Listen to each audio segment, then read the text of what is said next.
कैसी आज़ादी भारत की, ये आपको बताते हैं। हर जगह भ्रष्टाचार, ये भारत की आज़ादी। हर जगह मिलावट, ये भारत की आज़ादी। हर जगह रिश्वत, ये भारत की आज़ादी। नशे के कारोबार, ये भारत की आज़ादी। कैसे भ्रष्ट नेता है हमारे देश के कि जिन्होंने देश को आज़ाद कराया, उनको क्या मिला?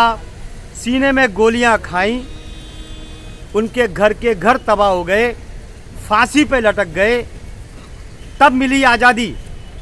उसके बाद इन नेताओं ने किस तरह पेश किया, कैसा माहौल बनाया, जनता को छीलने का काम किया। जैसा ककड़ी छीलते हैं, आलू छीलते हैं, ऐसे जनता को नोच नोच कर खाने का काम किया। ये आज़ादी मिली।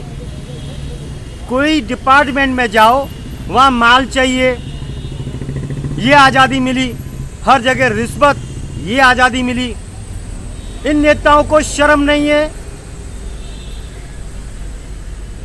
कि जिन जमीनी नेताओं के कारण हमको आज़ादी मिली, उनके इतिहास को कलंकित ना करें, शर्मसार ना करें। लेकिन नहीं मानते। आज इतने साल हो गए, 75वां स्वतंत्रता दिवस मनाया जाता है और हर बार मनाया जाता है। हाथ में तिरंगा लेके ये हमारे दलाल नेता ज़्यादातर 15 अगस्त और 26 जनवरी को घर से बाहर निकलते हैं, क्योंकि इनको फोटोआं खिंचानी है। आम पब्लिक की तरफ इनका बिल्कुल ध्यान नहीं।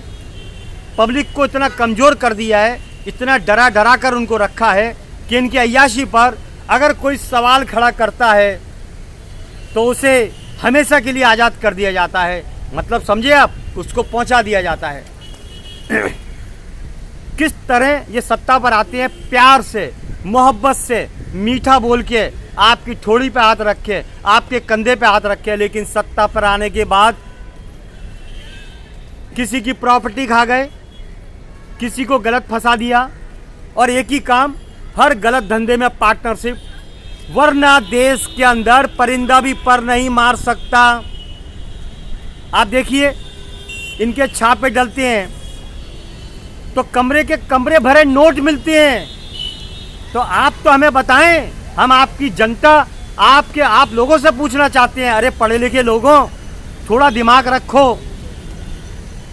आप सोचो, कमरे के कमरे नोट भरे हुए इनके छापे मार मिलते हैं। कैसे मिलते हैं? कोई पूछता है? नहीं। अरे चंद नेता और 130 करोड़ की जनता, इनकी हालत खराब हो जाएगी अगर जनता पीछे पड़ गई। लेकिन जनता को टाइम ही नहीं है। इसमें ज़्यादातर तो नेता के तलवे चाटने वाले हैं। तू भी खा, मैं भी खाऊंगा, भाड़ में जान दो जनता को। ऐसी स्थिति हमारे भारत की हो चुकी है। किस आज़ादी की बात करते हैं ये लोग? हर डिपार्टमेंट में घूसखोरी चलती है। किस आज़ादी की बात करते हैं? नशे के कारोबार चलते हैं। बच्चे भूखे प्यासे, छोटे छोटे बच्चे स्कूल के नशे में उनको डाल दिया गया है। किस लिए?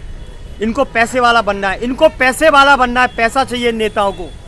इन नेताओं की औलादों को ड्रग्स दिया जाए, चरस दिया जाए, तब इनको मालूम पड़ेगा कि दूसरों के बच्चों को कैसे ड्रग्स देके उनको बेकार किया जाता है, उनकी ज़िंदगी खराब की जाती है। एक हो जाओ आप, अभी भी वक्त है हिंदुस्तानियों, एक हो जाओ। ये नेता आपका नहीं सोचेगा, ये सिर्फ अपना घर भरेगा। बाकी एक बात याद रखना, अगर मेरी बात आज नहीं सुनी तो फिर वापिस से गुलाम होगा। ये बात सच समझना। चलिए, मैं आप लोगों के लिए लड़ता रहूँगा, ज़िंदगी भर बढ़ता रहूँगा। जब तक सांस में सांस है, मैं लड़ता रहूँगा। जन्म में रविंद्र जैन। जय हिंद।